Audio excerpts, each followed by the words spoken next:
এই যে লিবিয়ার গ্রামের ভিতরে ঢুকছি। এই যে গ্রাম দেখছেন, এই যে গ্রামের রাস্তা, ফাঁকা রাস্তা, গ্রামের ভিতরে একেবারে। আর মাঝে মাঝে দু একটা গাড়ি দিতেছে। গ্রাম, এই যে হলো জৈতুন গাছ না, জৈতুন।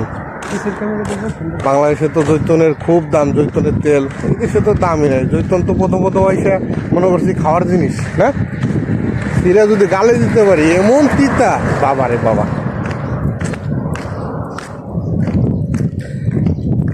লিবিয়ায় বেশি একটা বিল্ডিং নাই, বড় বিল্ডিং সবই একতলা, দুইতলা, বড় জোর তিনতলা। এই যত দূর চোখ যায় রাস্তা, গ্রামের ভিতরে।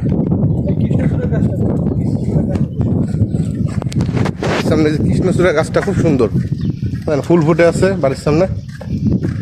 আমরা কি গ্রামের ভিতর দিয়ে হাঁটতেছি, সেই দেখা যাইতেছে না।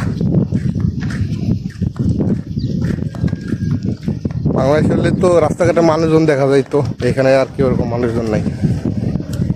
এই যে গ্রামের ভিতরে আস্তে আস্তে এই যে পাইছি খেজুর, খেজুর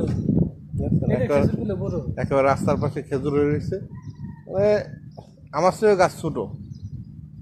এই যে খেজুর, খেজুরের পাকলে পরে সেই হবে না। গ্রামের ভিতরে আসলে আর কি অনেক কিছু দেখা যায়। তো আজকে গাড়ি পাই নাই, তো এই জন্য আর কি যাইতেছি সাদিকের বাসায়।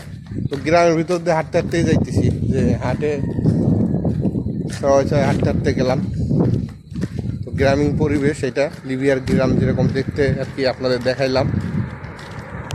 কত ছোট গাছ দেখছেন, কত ছোট গাছ রাস্তার পাশে, একবারে মাটির সাথে লেগে আছে, মাটির সাথে লেগে আছে, একবারে খেজুর হয়ে গেছে। দেশে, আমাদের দেশে তো এরকম খেজুর হয় না। এই যে আরেকটা গাছ ওই যে দেখেন, একবারে রাস্তার সাথে একবারে লেগে আছে, মাটির সাথে খেজুর ধরে আছে। আর এই খেজুর তেমন একটা নাই, কিন্তু নিচে যেগুলো মাটির সাথে লাগানো ওইগুলাই সবচেয়ে বেশি খেজুর রয়েছে। হ্যাঁ কি মামা?